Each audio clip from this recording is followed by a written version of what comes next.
लेकिन मैं आपसे ये कहना चाहता हूं, जिस प्रकार रीवा के स्वास्थ्य मंत्री, उप मुख्यमंत्री इतने सालों से जो रीवा पे दाग लगा हुआ है, कोरेक्स को लेके, अवैध नशे को लेके, वो दाग नहीं धो पा रहे। उप मुख्यमंत्री राजेंद्र शुक्ल जी से जानना चाहूंगा कि आप जिस रीवा के रहने वाले हैं, क्या अभी तक आप रीवा को नशा मुक्त क्यों नहीं बना पाए? यहाँ के सम्मानित कांग्रेस के पदाधिकारी साथी बता रहे थे कि जगह जगह क्वार्टर की तरह कोरस की बोतलें मिलती हैं नालियों में। तो क्या उप मुख्यमंत्री जी आज सक्षम है कि अपने रीवा शहर जहां से आप जीतते हैं, इसको लेके आप दिल से, ईमानदारी से पहल नहीं कर पा रहे? तो ये बड़े दुख की बात है एक स्वास्थ्य मंत्री के लिए कि प्रदेश का उप मुख्यमंत्री, जिसके पास स्वास्थ्य विभाग है, वो अपना ही गृह नगर को नशे से मुक्त नहीं कर पा रहा। बड़े शर्म की बात है। इस बारे में हमने विधानसभा में भी बात उठाई थी ड्रग को लेके। एमडी ड्रग जिस प्रकार से प्रदेश के अंदर, भोपाल के अंदर 1800 करोड़ की पकड़ाई, फिर कई ऐसे लोग जिनके भारतीय जनता पार्टी से तार थे, जो भारतीय जनता पार्टी के अल्पसंख्यक प्रकोष्ठ के अध्यक्ष भी रहे।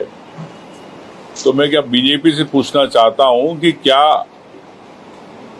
आप ऐसे लोगों को क्यों आगे बढ़ा रहे? क्या कहीं ना कहीं आप परोक्ष रूप से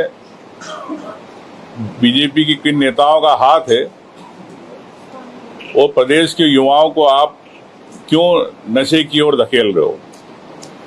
सरकार लीपापोती करना चाहती हर जांच को लेके। हमने सदन में प्रदेश की बात करी।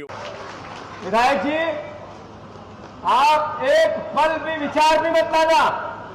पूरी कांग्रेस का एक एक कार्यकर्ता पूरे प्रदेश में आपकी भावना के साथ कंधे से कंधा मिलाकर नहीं खड़ा है, अपनी जान लगाकर खड़ा है। राजेंद्र शुक्ला जी, आप में थोड़ी सी हिम्मत हो, आप में थोड़ी सी मर्यादा हो, आप में थोड़ा सा जो वोट मिला उसके प्रति कोई आदर हो, तो यहां से बीमार लोग नागपुर जाते हैं, यहां से बीमार लोग वाराणसी जाते हैं। यहां संजय गांधी हॉस्पिटल में एक डॉक्टर नहीं, यहां के सुपर स्पेशलिटी की हालत खराब है। आप खुद बीमार होते हो तो यहां किसी एक डॉक्टर से इलाज नहीं कराते हो और हमारे विधायक पर एफआईआर कराते हो। इसका हम विरोध करते हैं कि नहीं करते? जोर से बताओ, करते हैं कि नहीं करते? चलने दो, जिसकी इज्जत लूट लेनी हो, जिसको गोली मार देनी हो मार दो, लेकिन उनकी कुर्सी बची रहे। और शुक्ला जी के इशारे पर जितने बोलने वाले लोग हैं कांग्रेस को लोग हम पे मुकदमे लगाओ, और जितने बड़े अपराधी हैं भले वो 302 कर दे, जांच के नाम पर उनका नाम अलग कर दो। ये मैं जो कह रहा हूँ, आप लोग गाँव के लोग इस चीज को महसूस कर रहे होंगे। यहाँ किस तरह चल रहा है, यहाँ एक और धंधा। अगर किसी बच्चे के ऊपर 2 FIR हो गई और उसने कांग्रेस का झंडा पकड़ लिया या हमारे साथ फोटो खिंचवा लिया कांग्रेसी के साथ, तुरंत थानेदार उसको एक नोटिस देता है और उसके ऊपर एक जिला बदल का प्रकरण बनाता है। फिर वो SP के पास जाता है, फिर ये इनके दलाल जाते हैं कि चल के भैया जी से, मैंने मुन्ना मैनेजर साहब से, मंत्री जी से मिल लो, उनके शरण में चले जाओ। फिर वो आशीर्वाद देते हैं, खत्म होता है। अगर वो नहीं जाता है तो फिर उसके बाद उसका प्रकरण कलेक्ट्रेट जाएगा, फिर वो जिला बदल हो जाएगा। इनके बड़े बड़े अपराध में कोई कार्रवाई नहीं होगी। थाने में अभी किस तरह से कारनामा हुआ, ये सब के सामने एक उदाहरण है कि ये जब अपनी पुलिस की रक्षा नहीं कर सकते, एक महिला अधिकारी के ऊपर को बंधक बनाकर उसके ऊपर हमला हो रहा, आक्रमण हो रहा, जब ये उसकी रक्षा नहीं कर सकते तो जनता की क्या रक्षा करें? हमारा ये कहना है कि समय बदल रहा, अति सर्वत्र वर्ग अधिकांत होता है। शिवराज सिंह मुख्यमंत्री थे, उन्होंने इस प्रदेश की संस्कृति को बदल के रख दिया।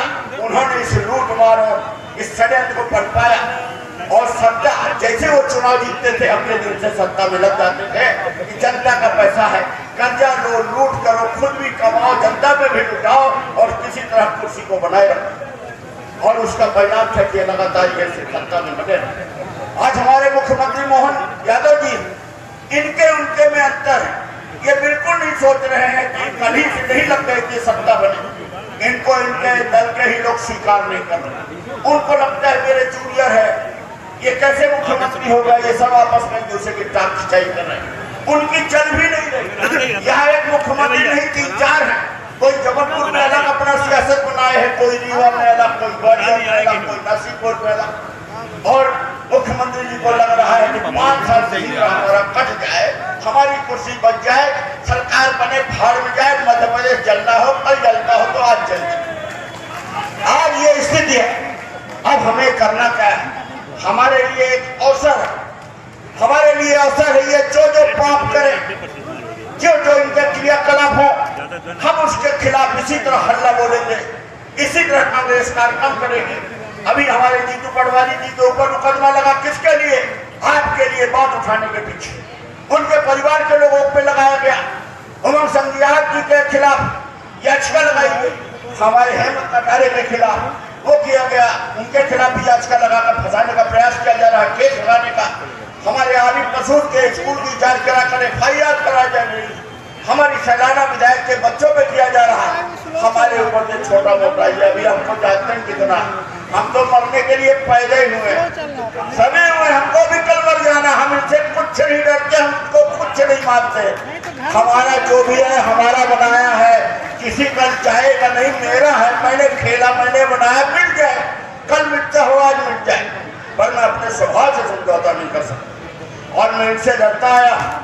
मैं रीवा का चुनाव लड़ा था 2018 में, सबलिया छोड़कर रीवा आया था और 18,000 से ज्यादा वोट कभी नहीं मिला, मुझे 53,000 वोट पहली बार मिला था। मैंने इनके पूरे कर्म कुंडली खोल दी थी और ये जो 64,000 से जीते हैं, ये 20 और 25 मिनट के। हमारी कमी है, हम पूरी ताकत लगा दें, मैनेजर साहब उलट जाए और इस बार उठते क्योंकि इस बार ये जिस तरह से रीवा पेट डाले, अब गांवों का नंबर लगा दिया, कांग्रेस का ये नशेड़ी बना रहे। अब इनको दादा बनने का शौक है, गुंडाई का बड़ा शौक। 2018 के बाद आप देखिए थाने में जो नजरबंद